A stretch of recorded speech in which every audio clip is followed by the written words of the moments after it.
本节目由为爱创造满分营养的诚实一口独家冠名播出。每周日12点，我家那闺女2025芒果 TV 独播，会员尊享加更闺女生活日记 ，SVIP 尊享闺女超有料的更多精彩衍生内容。小姐姐不接电话，怎么办？我真服了你啊，那都不是进小区的地方。谁来了？小姐姐腹痛如绞啊，黄灿灿。你说我们去花鸟市场还是去逛那个鲜花配美女？啊，好洋气啊！天哪，这个太好看了！咱们两个去的好，我俩去的地儿跟下乡赶集一样。从小他就比较信任我，就从我爸身上吸取的不是经验，教训。第一次过山车到游乐场，然后我下来就吐了。到海里面游泳，对，差点淹死他，没告诉你对吧？你下划线长一点点。那你已经冲出跑道了啊！不是，你要找一个专业的老师来教你这些东西。上飞机吧。加门加满，对，踩油舵，好，推满，轻轻的带感。好，我们已经离开地面了。哇，好厉害，好厉害！差儿挺大的。这件事情充分的证明了，就远亲不如近邻，老爸不如兄弟，把我爸给删了。天啊！一讲到这块去，在我的眼里，这个男孩他是一个特别与众不同的人，他是会追着你屁股后面跟你吵架的人，他会有控制欲，完全没有办法逃脱。这个真的是想不到的，完全没想到。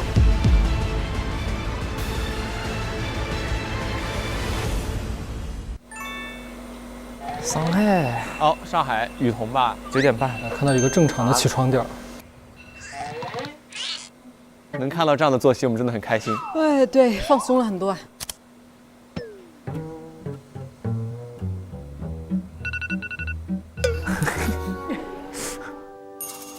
一般闹钟都要响几次。这个节目如果拍脱口秀演员的话，就是醒来下午3点，迷迷糊糊到7点就去开放麦了。开放麦结束之后，回去玩一玩手机，又睡到第2天。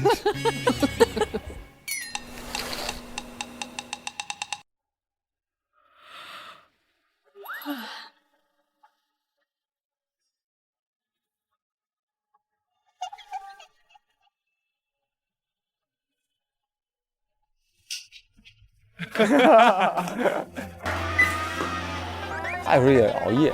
对，应该前一天熬了。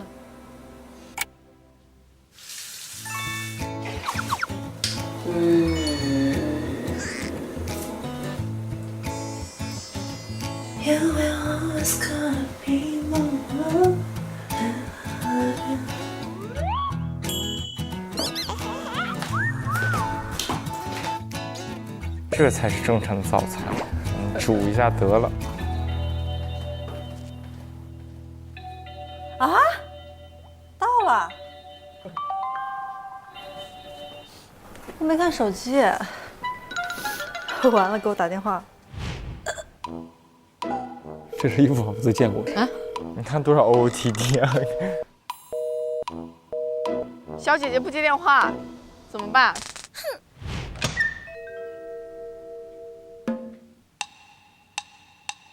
你进错地方了吧？你进错门了，进的是右边那个门。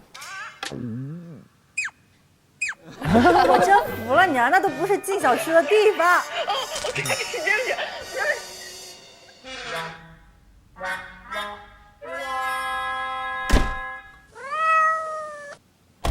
他有他家密码。小姐姐腹痛如绞。哦，你可太聪明了。我要上厕所。拖鞋穿得如此顺畅。黄灿灿啊，黄灿灿。大家好，我是来自武汉大学的黄灿灿。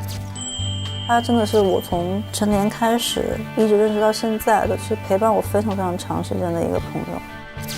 13年了，现在。灿对我来说的话，肯定是非常非常独特的一个存在。这样灿灿他会知道这个节目我要录制的话，我一定会叫他。如果他录制哪个节目，他需要叫朋友的话，他一定会叫我。13年，哇，武大的美女质量好高啊！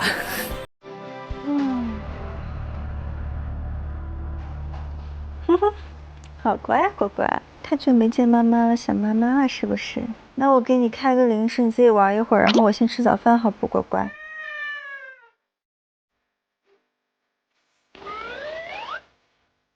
你这个小餐纸鬼是不是饿了？叫妈妈也给你做个大餐吃啊。这可是妈妈特地给你准备的城市一口奇迹小金带，不仅有鱼油、蛋挞夹心、外酥里香，还有三文鱼蛋白肽。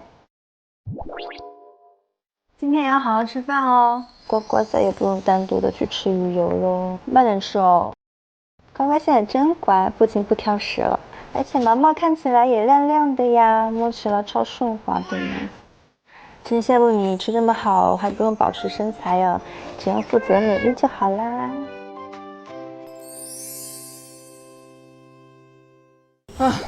爽！你真的很好笑，哎，巨好吃。你先吃2个。好，快吃。烫不烫？你稍微吹吹吧。罗雨彤身边的朋友都是能量高的朋友。哎，是。灿灿和昭仪都是这种，感受到了。我又不知道今天穿啥，我昨天也是出门不知道穿啥。有点烫啊，可爱，很好吃。你再多吃2个吧。那是吧？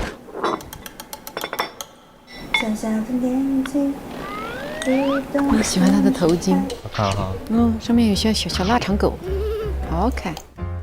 吃了没？我不饿，我刚吃完。你真的吃饱了吗？我吃了东西过来的。怎么着？听说今天的行程是那个 freestyle。你说我们去花鸟市场还是去逛那个花鸟市场？鲜花配美女，家里不能没有花。你要不要在你横店的那个住的地方，比如说白蟹花草，我送你？真的吗？你送我？好好。能量。想带你去个洋气点的吗？就去这个，就去这个。比一比我和九州去北京的花鸟市场相比起来，会有怎样的不同呢？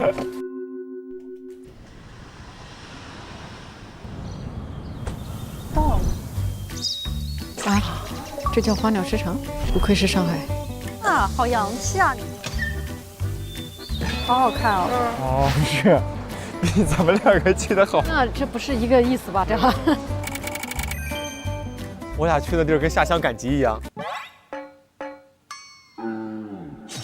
这个至少应该叫做 Flower Bird Market。看看价格，看看价格，肯定比我们的贵。没准咱的更贵。你们那次是没砍价，象征性的砍了一下，发现人家爽快的答应了，一怒之下怒了一下。这个好看，这个好可爱啊！天哪，这个也太好看了！哎，我要不要送你一棵发财树啊？哇！那我要是养死了怎么办？它这个是你的发财树，你自己看着办。哦，这好洋气。它有个财富香哎！我的妈呀！财富香，来踩来踩。你就想想，比如说你每天早上起来，然后喷2下，然后从那个细小的微珠的香气的水，然后落在你的身上，然后你这样一起来，跟那个财来一个撞了一个满怀。撞了个满。支持小姐姐，好可爱呀！你买给我吗？对啊。你会记得用吗？你就放床头啊。那我也放床头。2楼不会就是卖咖啡的地儿吧？哎，甚至还可能有书呢。姐，给我买杯咖啡吧。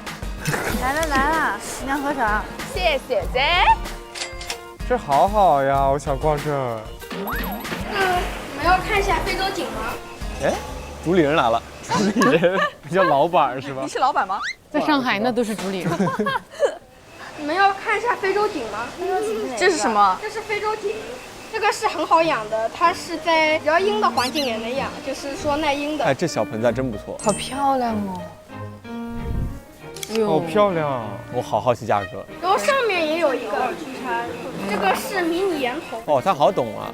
包括那边还有锦鳗。为什么你说话的时候要这样站着？人家有老板的气，人家是老板。这手要背起来。你们要看一下非洲景吗？这个是一种苦地苔科的植物，这个是迷你岩头。对手挺有架势的，这小主理人看着不错，好可爱。不要质疑老板。这边是有一批这个的。哦哟，哦呦，这单手背的。这些就是非洲景了。哎，这个好看，小姐姐。哎，她就像小女孩，你看。该不会已经40了吧？还有敢超过2位数？我说小孩的年纪。哦，我知道。我现在只关心价格。我觉得这个地这个地段呀，它就不可能便宜。你看没看到开瓶器？开瓶器是什么？上海那个地标，地标那个守着开瓶器进的这家店。这能少吗？这一个100。这一个啊，这一个你要问我们老板了。你不是老板吗？多少钱？这个好像是，这个我给你40吧。他说本来是卖多少？他说本来卖28，他说我给你40。 40可以。本来不会卖28。你偷偷跟我说一下，本来卖多少钱？本来卖60，本来卖60，真的吗？然后这个你看一下，要迷年童还是这个？我觉得这个。我选这个小女孩。对，小女孩是吧？谢谢你哦，老板。谢谢老板。再见啊，再见。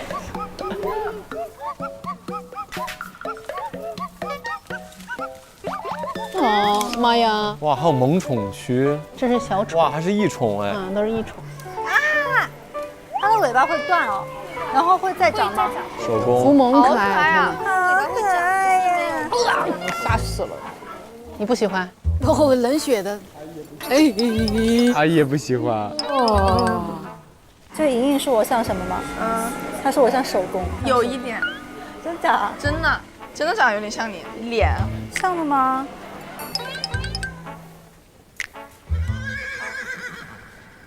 那我们过来体验一下吧。你们方便就是穿一个小围裙吗？好啊，好啊，好啊。它憨憨唧唧的，就是在撒娇，好可爱。哎呀，狐獴，狐獴。哦，狐獴还行。好可爱。哎呦呦呦呦！不要这样吧。这个是那个蜜袋鼯，蜜袋鼯。飞的那个。哦，飞的是，有点短，有点短。摸了吧？脚也很软，打破了我的刻板印象哎。可爱。我有点心动了，小姐姐。他们有的就会这样，熟了就会扔出去，它会飞回来，扔巨远。扔巨远它能飞回来？能。它是相当于滑翔回来。对，滑翔回来，因为它展开之后，它这是连着的，就跟你穿个也能飞回来。对，翼装飞行那个服装，应该就是从它这来的灵感。通体雪白，姐妹，好可爱呀！他是在我手上拉粑粑了吗？上厕所了。哎呀，要发财。它紧张的话是会这样。紧张哦。哎，拜托拜托，别叫这么大声。不可以这样的。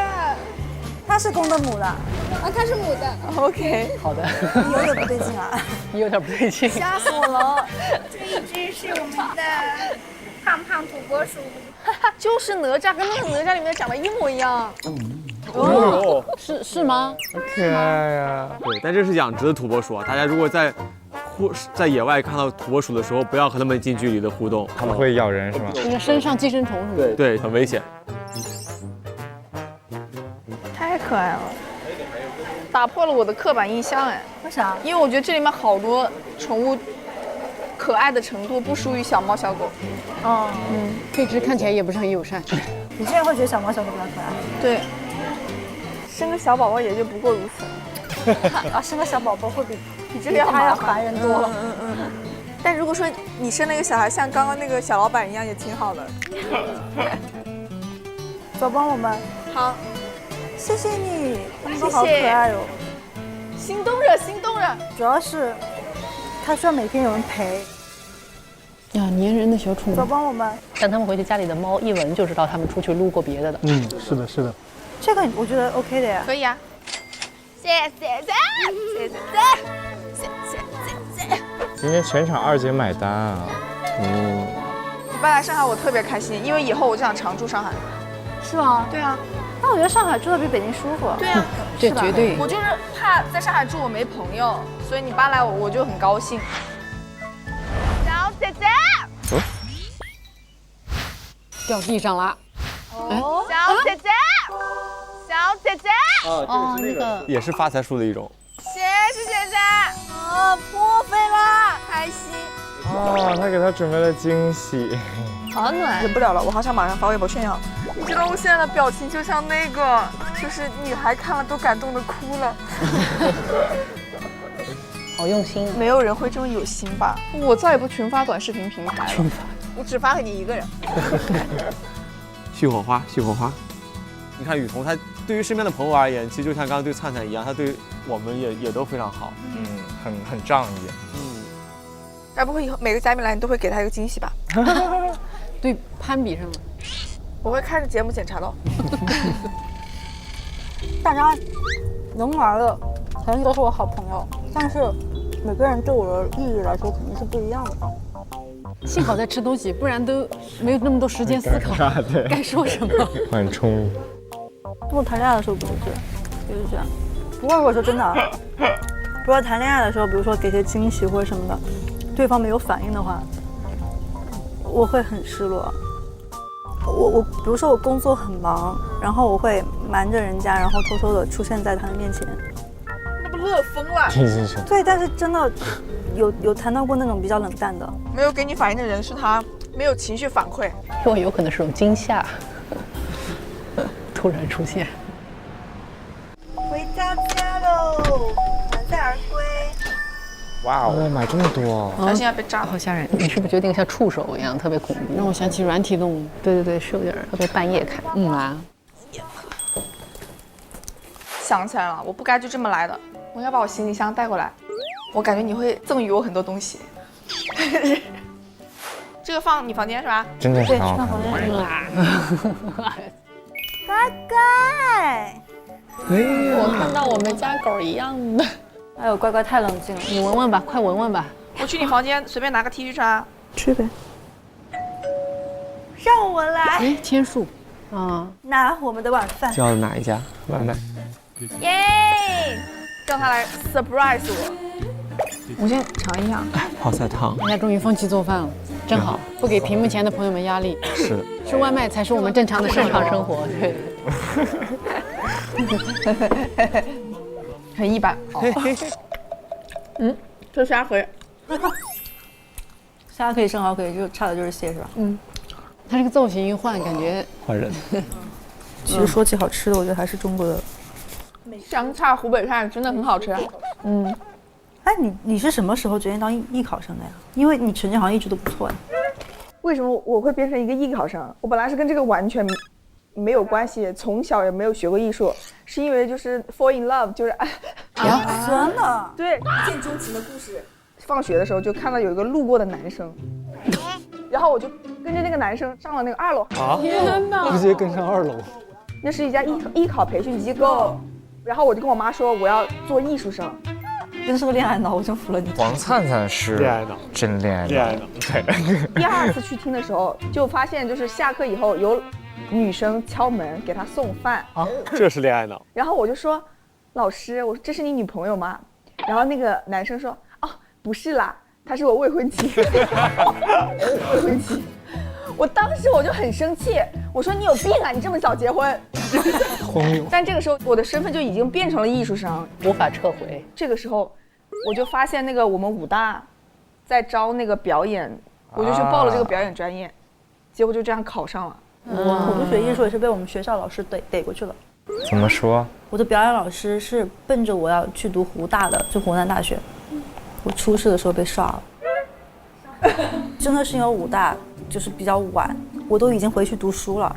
我心里想怎么排都排不到我也没着急填，打麻将去了。很湖南。打完麻将准备去洗头发的路上，李书记吧，他说啊，那你成绩过了。我们两个考学真的是有一步出了差池，我们都不会认识。对啊，他是同班同学。对，同班同学吧。谢谢这英年早婚的老师啊。对。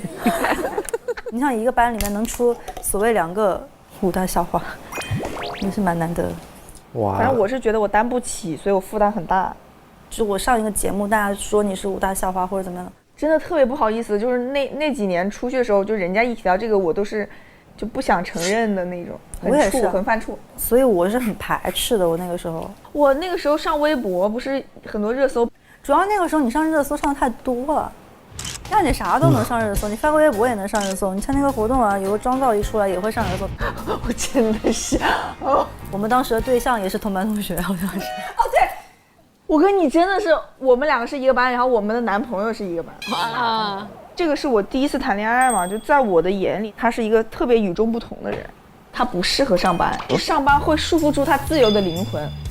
我应该好好的赚钱，就是保他一世不用被工作所就侵蚀他的那个灵魂。就你有时候有点恋爱脑上了头，就是有点头脑不清楚。我赚的第一笔钱给他补交的他的学费。我的天啊！所以确实也是赚钱在养他啊。对我而言，他还是很独一无二的，他真的很不一样。这算恋爱脑吗？算了，这个算了啊。给男人花钱。注意，他刚刚还给那个男生找理由说那个男生不适合工作。一个人到底是有怎样的特质，说他不适合上班？可能是过于帅气。算了，我都被你气死了。说实话，我觉得方方面面都配不上你。对不起嘛，我知道我错了呀。我们两个找的男朋友是天差地别的。我想想啊，我的那个确实是他对我一见钟情。我大学这个你也知道，他会有点控制欲，然后我们是起过非常严重的争执的。你像我这种非常不爱吵架的人，但是他是会追着你屁股后面跟你吵架的人。然后他会要求我必须看着他，比如说我想起身去厕所不可以，他会把我摁在沙发上，然后就是这样就这样。我特别不喜欢这种感觉，这很不好。可以报警吗？完全没有办法逃脱和完全被他人所掌控。而且我每次出去之前，我都要，就是我玩之前我还打报告。天哪！我心里很清楚的意识到，我绝对不会跟这个人结婚。我能 get 到你意思，其实他不适合你，他不适合人类。但是我最后分手的原因都是因为我可以预见我跟这个人的走向已经在走直线下坡。就是我要觉得我不开心了，再继续下去不快乐或者没有意义，我就会结束。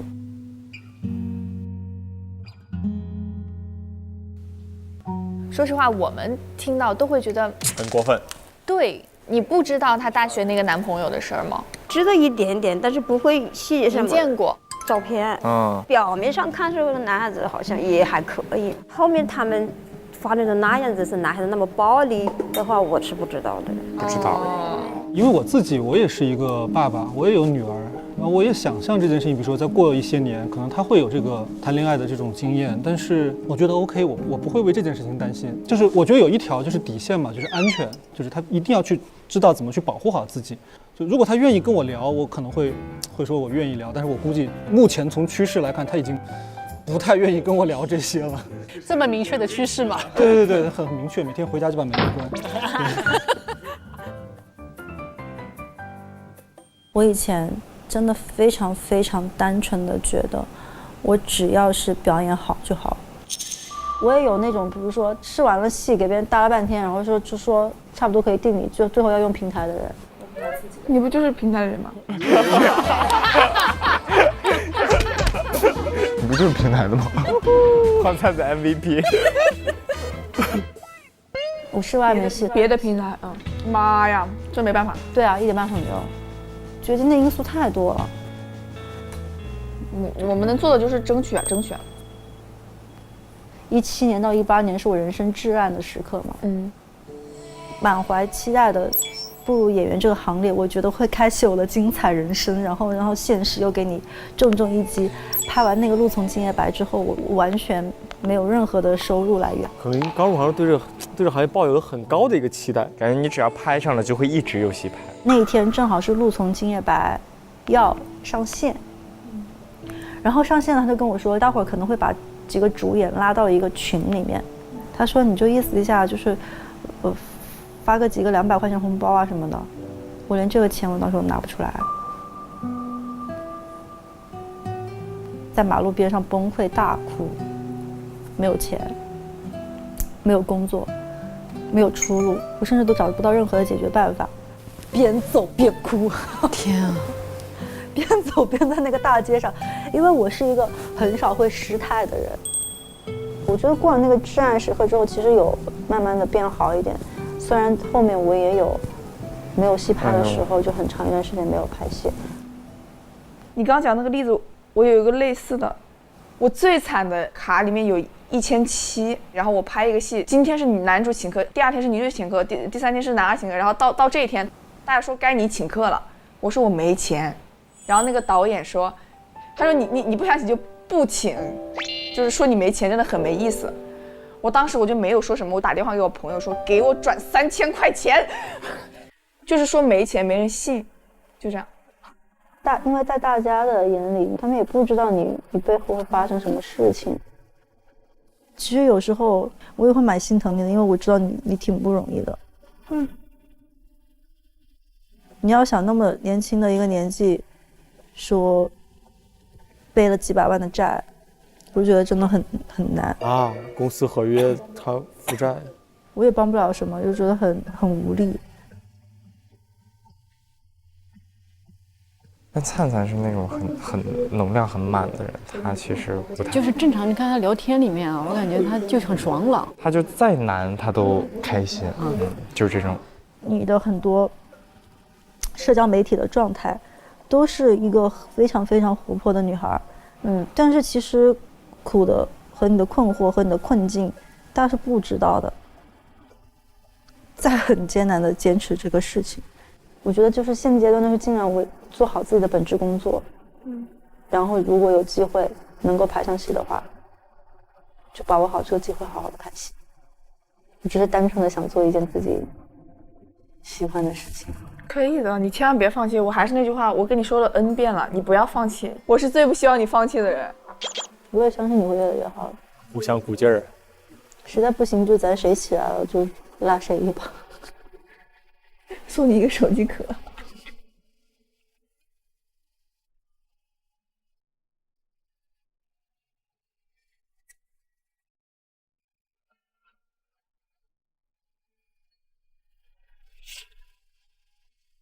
身上100、200块钱都没有的时候，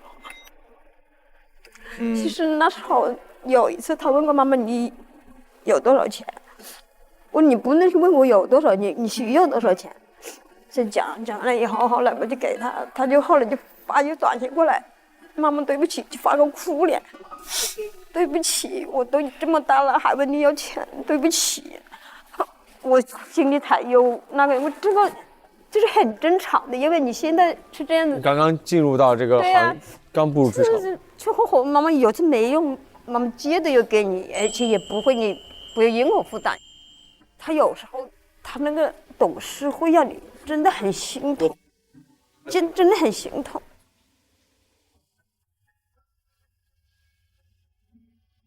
其实我是知道他在外面的辛苦的，只比我想象的还要辛苦。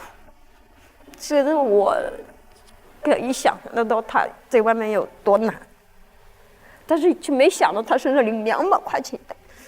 哄不的说没有，这个真的是想不到的，我完全没想到。应该就是现在都还在那个情绪当中，是不是？有一点，真的很不容易，太难了，其实很心痛。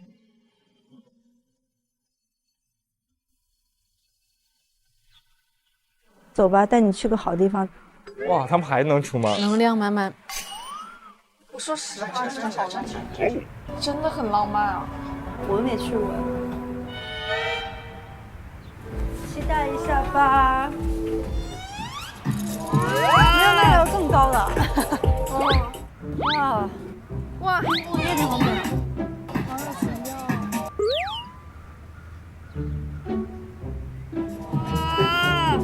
这是什么？夜上海。哇！啊！白玉兰观景台，我也想去啊，没去过。这么有情调的吗？好美啊！能俯瞰整个外滩的风景。哇，哇，好好看，好漂亮，对啊，真的是一样高的。给你拍照。好舒服哦！天哪，上海真好。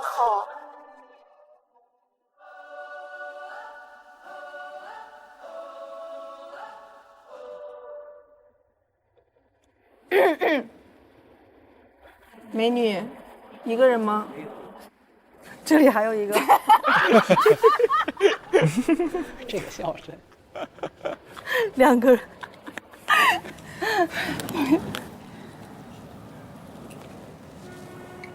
好舒服哦！天哪，天。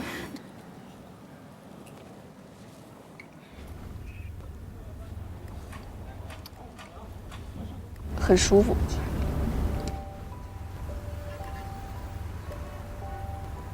哎，你觉得在北京会有归属感吗？没有，因为我在上海其实也没有归属感。我也不知道未来会想要在哪儿。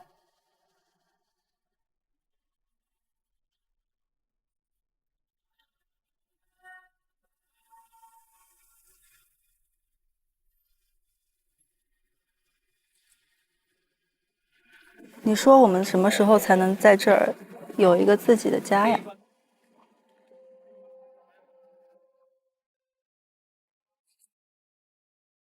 这辈子应该会有吧。People always ask, where do you see yourself in 5 years? But I don't know where I'll be in a week.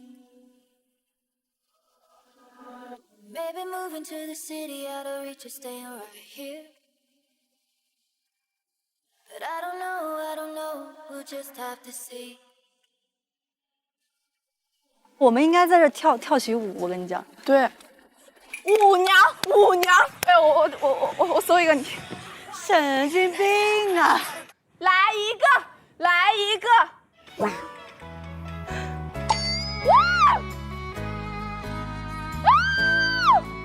神经病吧！我换所有视觉，还是香烟，我不停歇。好酷啊！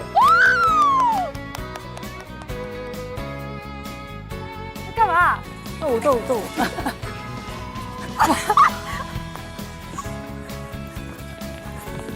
哇！你不是很释放压力吗？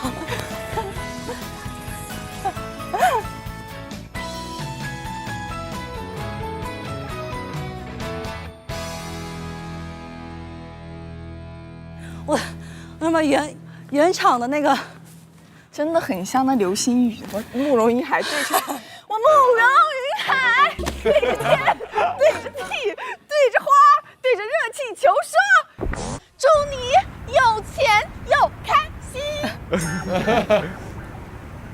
啊，我来了。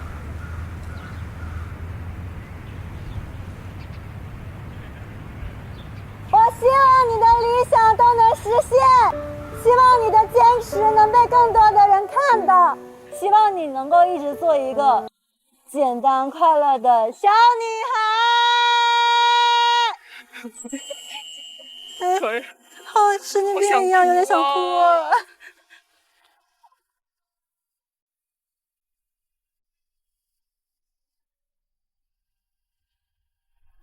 I've been waiting my whole life to stand here dressed in white, only for you. I have dreamed 1,000 times. 最开心的事情还是他们遇到彼此。对。就这个环境再好看，没有对面那个人站在那儿，你的心情也是。一个人也不会说出这样的话。说个愿望，3、2、1，我们要一起做小女孩。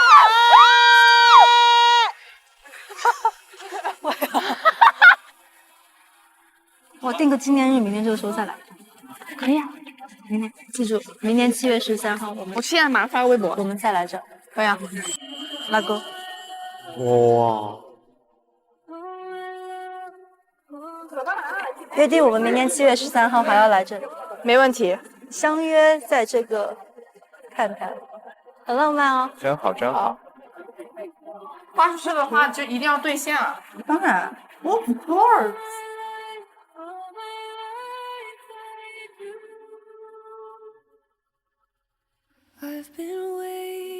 只能说更加理解他的不容易，他的难处太难了，而且有时候就是作为这家人来说，我根本就环境帮不到他，就知道他一个人在外面不容易，除了不容易还是不容易。你照顾好自己，也是一种能够帮到他的一种很好的方式嘛。其实像雨桐读大学的时候，即便等大起就是学费、生活费都是他自己，就没有问家里要过钱。那个时候打电话的时候，觉得是他的最至暗时刻。没有工作还有块绑带，真的他有时候他的懂事，他的乖，真的是让人想起来好心痛，真的好心痛。是的，而且其实你看，在离开大学之后，进入到一个不稳定的职场环境的时候，给自己又背负了一个很稳定的债务，这其实是一个增大压力的一种方式。不稳定的生活中找到了一些稳定性。稳定的因素哈。这件事情，特别是在那个时候，对于雨桐而言，一定是一件很大的压力了。但是你现在不要再自责了，我看你这表情太自责了，阿姨。是不是心疼？还是有点心疼。雨桐和你们都是差不多前后几年一起进芒果的。对，进入到公司的时间其实是差不多的，因为是年龄相仿嘛。包括像赵宇也是，其实认识很多年，就像九州也是，我跟赵宇是一起出道的，对，他们是同一个节目出道的，对，所以跟雨桐也是前后脚。怎么来到芒果的？令人心动的 offer。Sorry， 只能初入职场的我们。对，入了几年职场的我们。对，因为我和孟佳，我俩是同一个公司，其实我俩都是从湖南娱乐这个地面频道一起出来的。对，他是我的前辈。而且那时候我们俩做的节目都一样。对，因为那个时候频道会举办一个星姐选曲，像孟晨姐他们之前其实都是从那个节目当中出现的。对，因为参加比赛才来到湖南台，然后我们就在地面频道一直做各种各样的节目。我又是河南人，然后我爸妈都看不到我的节目，然后第一次上湖南台就是当时上歌手，他们真的就像看春晚一样，我们家人就是在那沙发上围着。看着你，哇，终于能知道我毕业这几年我在干什么。所以刚刚我看到雨桐的时候，我好感慨。大家特别是在这种一线城市，然后漂泊的年轻人，其实都会因为这样的经历而产生说，我好像不属于这个城市，自己就像是那个在地铁当中人潮涌动的流水一样，会离开这里，就没办法找到在这个城市当中的那种归属感。其实我从上学到现在也在北京待了10年了，无论是你身边的朋友，然后公司的同事，你其实就会觉得你在北京虽然是租的房子，但你觉得有事儿干。我今天可能去一家我熟悉的店吃个早餐，然后中午的时候找几个朋友喝下午茶什么的，然后晚上的时候我要无聊了，可能就是去公司练习一下。为什么笑啊？挺高能量啊你！对，回到家里躺在租的房子里，我也觉得我自己相当有归属感，我觉得很充实了。我觉得非常同意刚才九州说的，就是你如果去做的那个事儿是你喜欢的，你其实就会有那个成就感。对，无论工作怎么样，可以在生活中给自己提供一些更高的情绪价值。然后包括我们有说养宠物，其实也是这个逻辑。那么接下来我们就一起去看一看下一位闺女的生活。本节目由为爱创造满分营养的诚实一口独家冠名播出。本节目由24年专注除螨的科学除螨官满庭品牌赞助播出。蹲现场，10点半开抢，动感地带芒果卡带你直通超级现场。流利。形象管理，救命啊！一模一样的睡衣，你看有多少套睡衣啊？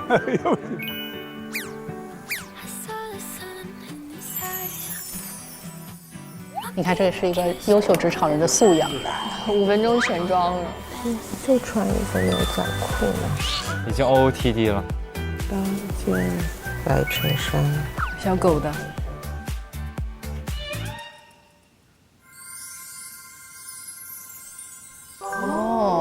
学到了，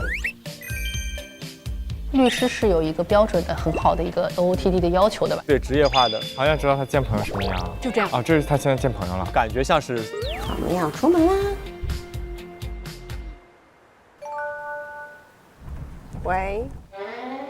喂。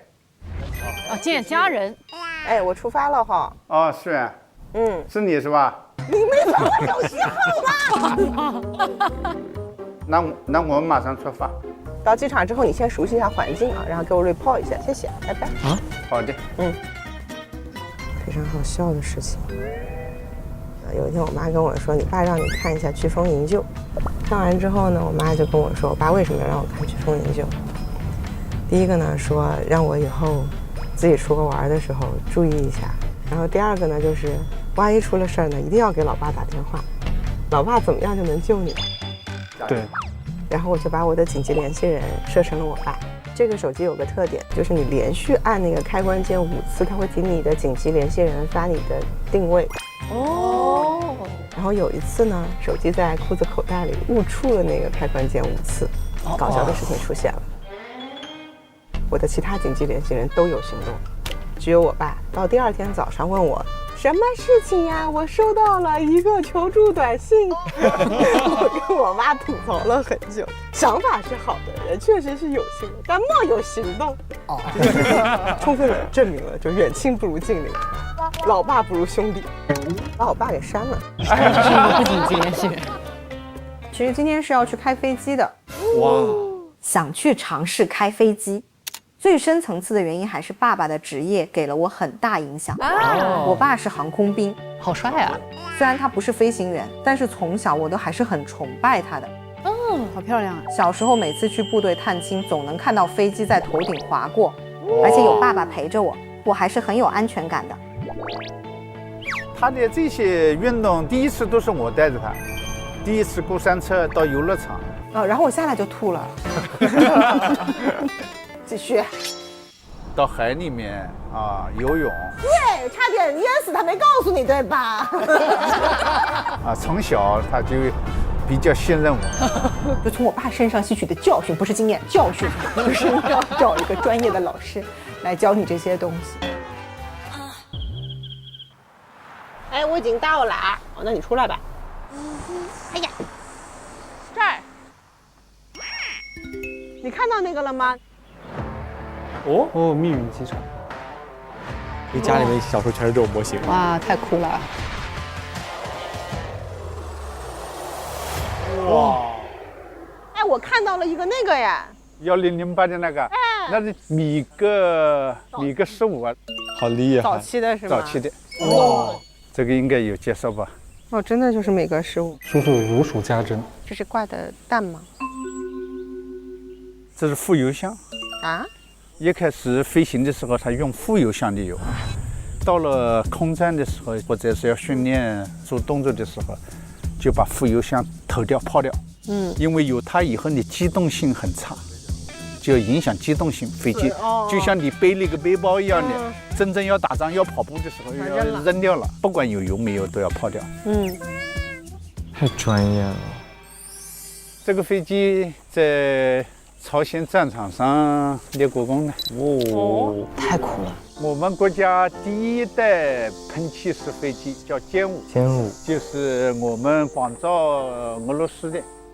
现在我们是自研的了，歼10、歼11，哇，歼16。我们现在都用歼20、歼15了，这些。我们现在很厉害了。走，爸，我们去飞行基地看看。然后咱们换衣服吧。好的。好帅呀！因为女儿要开飞机，我今天特意换上了军装，希望能给她足够的安全感。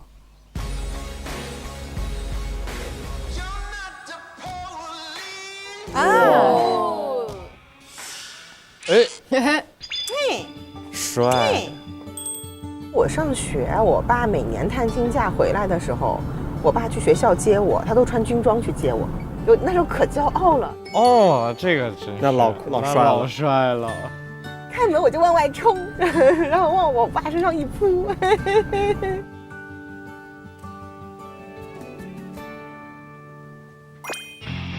机长机。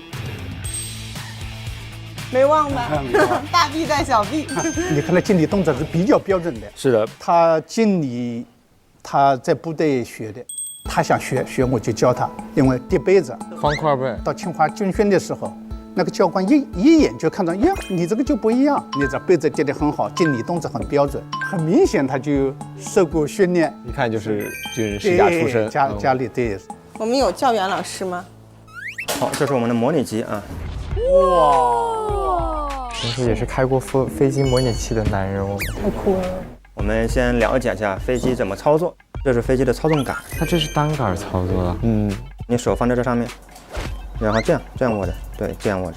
左右的话是控制飞机的副翼，控制飞机进行滚转转弯的。它那个应该灵敏度很高吧？是。前推后拉是控制飞机的升降舵，控制飞机的俯仰，脚放在上面，这是控制飞机的方向舵，挺好玩的感觉。对，要起飞啊。我们起飞的话，因为螺旋桨的副作用，它会让飞机整个往左偏。哎呦，所以说我们在起飞的时候需要踩一下右脚右舵啊，一点点就够了，一点点。好，我们准备起飞，加油门，3、2、1，加满。好，要踩右舵踩多了。哦，哎呀妈呀！踩左舵，踩左舵。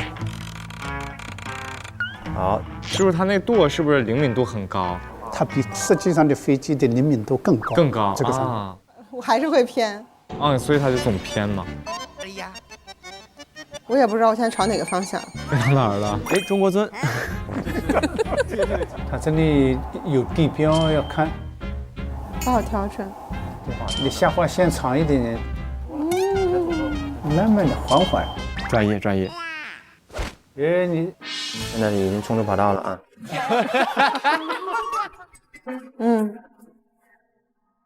那老爷子来试一下。我来飞试看。哎呦，来了，上阵。好，我们准备起飞。厉害厉害，非常好，可以可以。坡度修正的话非常好啊，非常到位。大坝在这。哇，厉害厉害厉害！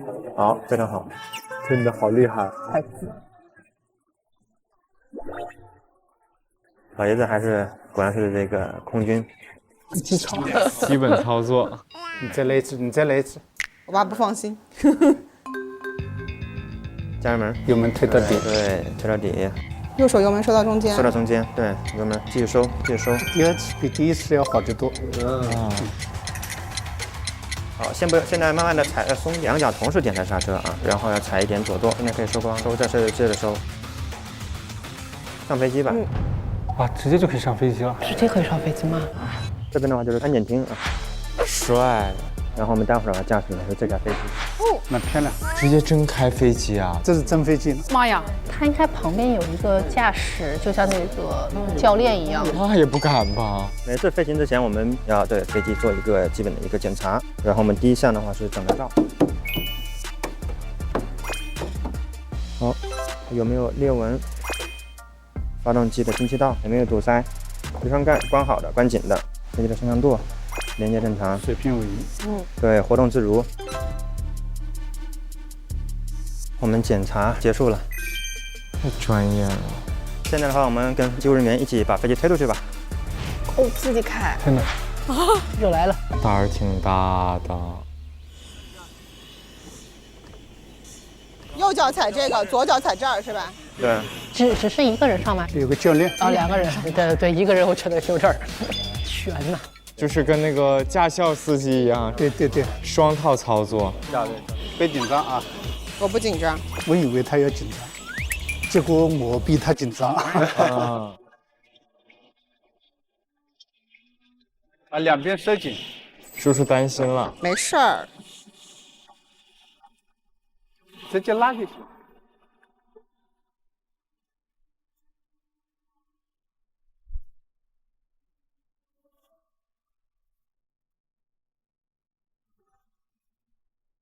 小放松。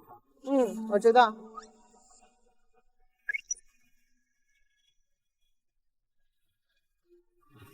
坐着舒服吧？舒服的，腿也很舒服。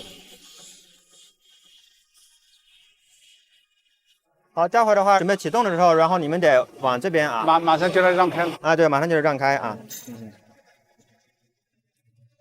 好，文件检查，确认行李舱灭火器。好，确认，然后油箱左右先。好，我调整一下，在这儿。塔台下好，12距离8，空运工作申请开车。12朱丽叶8，观察好地面，可以开车。观察好地面，可以开车。12距离8。离开轮桨。好，离开。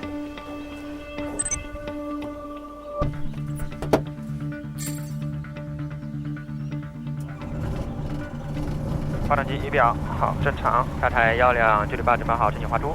12朱丽叶8可以滑出跑道外走。好，然后我们准备滑出，然后给机会手势。哦，手势专业。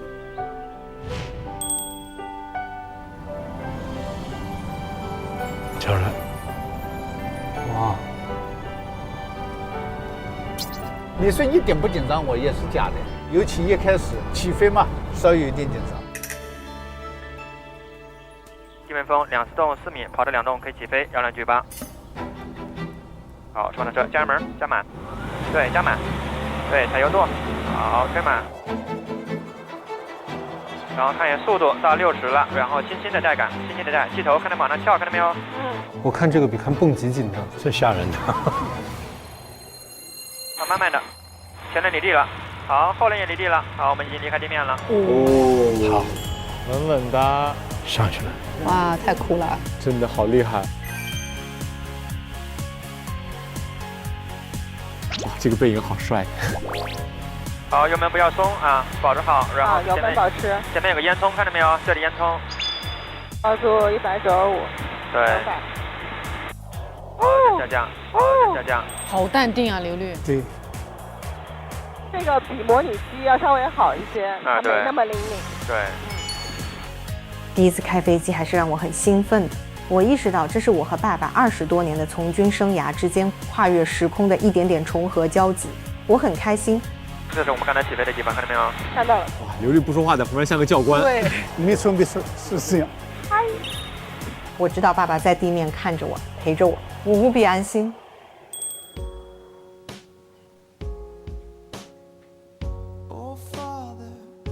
看着女儿在天上盘旋的时候，我心里还是很感慨的。我20多年的从军生涯里有无数个这样的时刻，但在那一刻，因为空中正在盘旋的是我的女儿，说不担心是假的，但是我又对她很有信心，所以情绪很复杂，既担心又骄傲。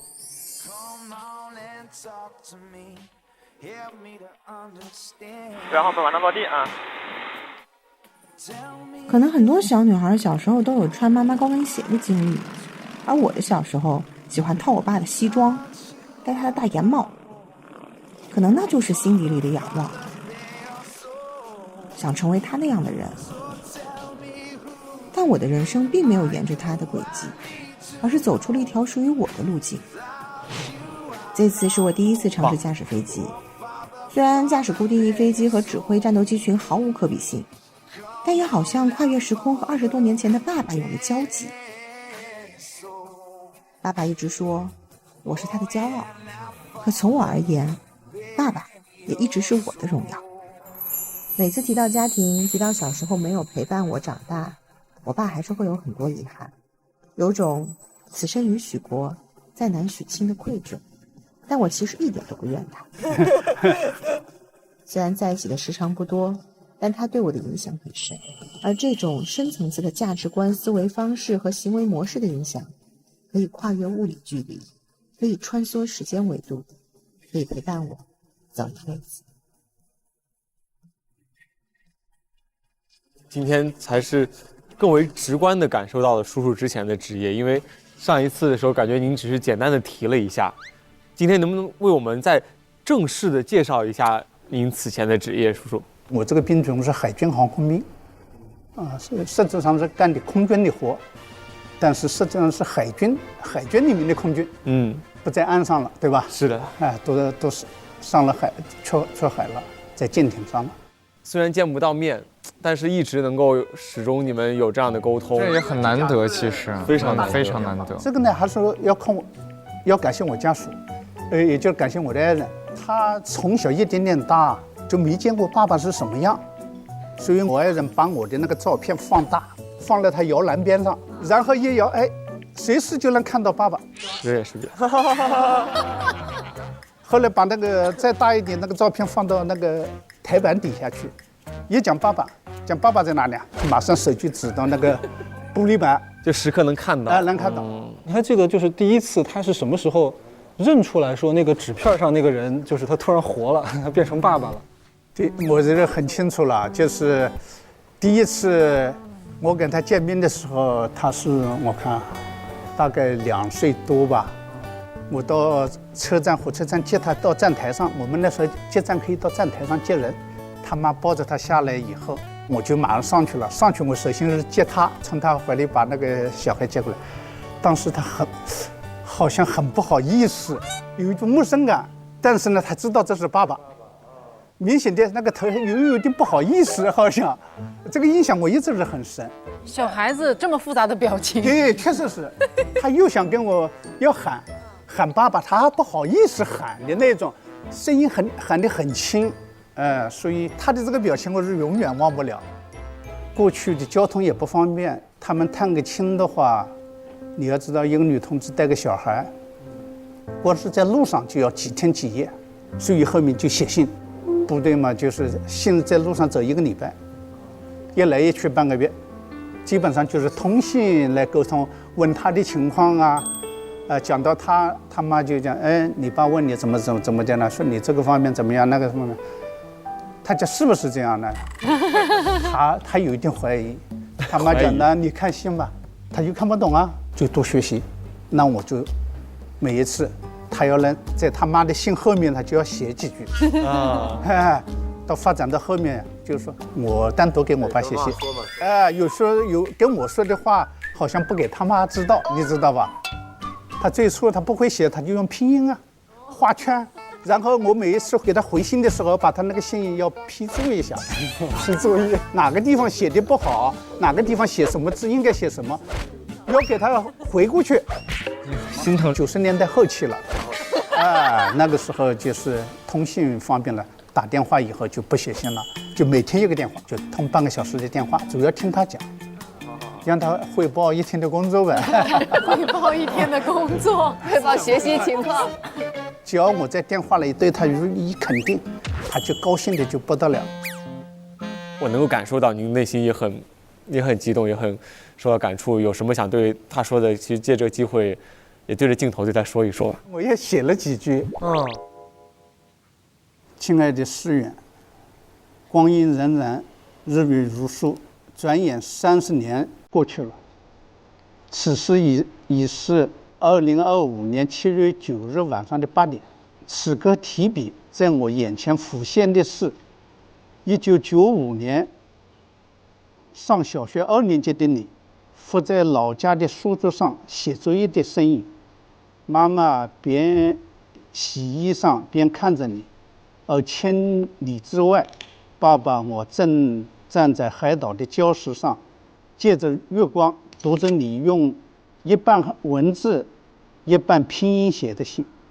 自从用上电话以后，我们已有20多年没写信了。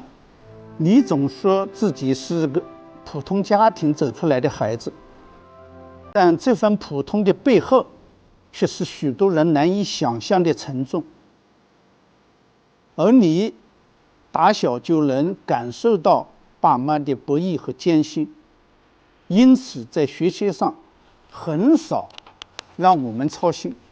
研究生毕业后，你如愿进入了红圈所，30岁成为合伙人，如今所从事的领域做到全国第1梯队。你每天工作12小时以上，每年出差200多天。在你身上有着妈妈的柔韧如菊，也有爸爸的刚毅如胶。你常说拼命是唯一的资本，这何尝不是我们这个家庭的基因呢？前途漫漫且充满挑战和艰辛，但我们相信你有足够的勇气和智慧去面对这一切。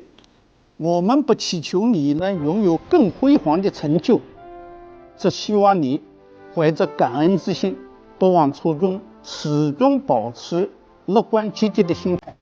最后，我们想告诉你，爸妈永远支持你的选择和生活方式，永远是你最温暖的港湾和坚强的后盾。爱你的爸爸妈妈。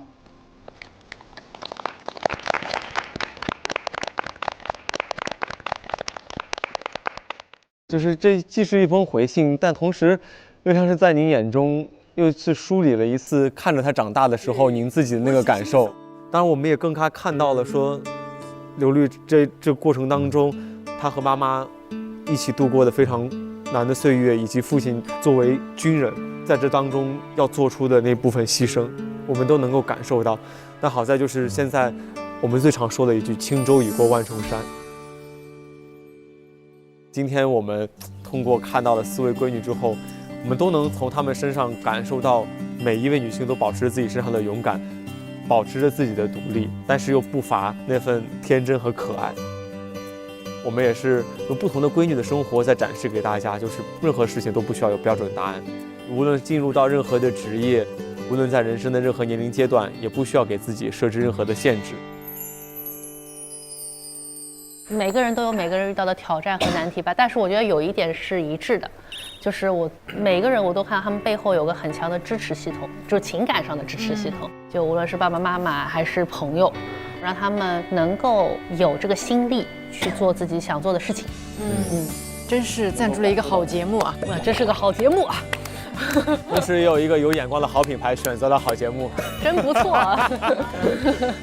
那今天我们本期节目就到这里了，再次感谢各位收看由诚实一口独家冠名播出的《我家那闺女2025》，咱们下周同一时间不见不散。欢迎我们的刘恋。上次我去陪窒息，这么爆料了吗？如果从咱们这个花少团里头选一个来到我家系列的话，那我想看大姐，我们娜姐，因为我们在旅途中。对。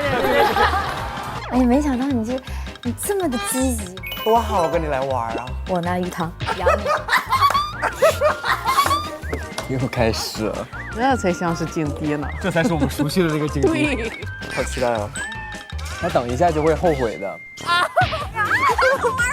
1、2、3，1、2、3，向往的生活，小九的变形记。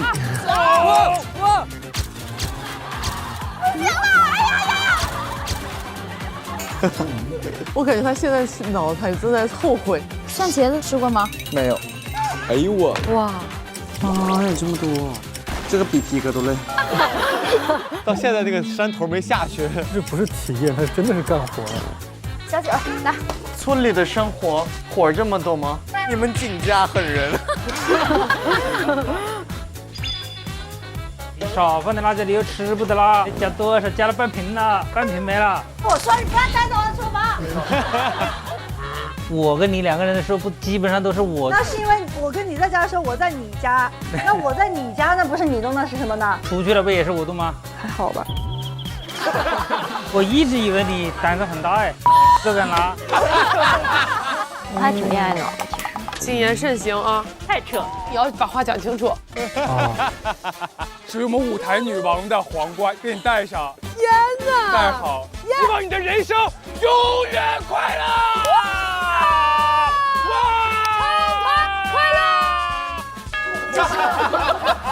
这群朋友是能玩到一起的，看了。准备好了，今天晚上我要盘你的。啊，数值哎！哎呦，开始紧张起来了。那你希望我们团队的报价进一步往上提吗？熟悉的刘律回来了。不需要跟我说细节。哎呦我天！再出现下一次，你丢了这些东西，你自己去补去。啊，我心跳都加快，压迫感要来了。雅琪表情都已经慌了，雅琪。你希望我要做怎么样的调整？有什么想对老板说的话？其实我，老板，你这个天才，考虑一下凡人的感受。哎呦我天哪，妈呀！我下好大！我的天哪，这么大的鱼！我现在后背其实都是石头的。它这个就不是房里的材料，对，靠不过来。不行，我得把这毯子裹住了。我们真的要不要进去？这里边都湿了。哎呀，大家突然有一种野外求生的感觉了哈。哇，我的屁股全是水！你别弄了。芒果 TV 会员尊享，周日、周一、周二惊喜3更。9月21日周日中午12点，第7期上更新 ，SVIP 额外抢先24小时看下期。9月22日周一中午12点，第7期下更新。芒果 TV VIP 尊享，9月23日周二中午12点，闺女超有料上线 ，SVIP 尊享。加更闺女生活日记上线 ，VIP 尊享，好好爱自己吧，我家那闺女呀。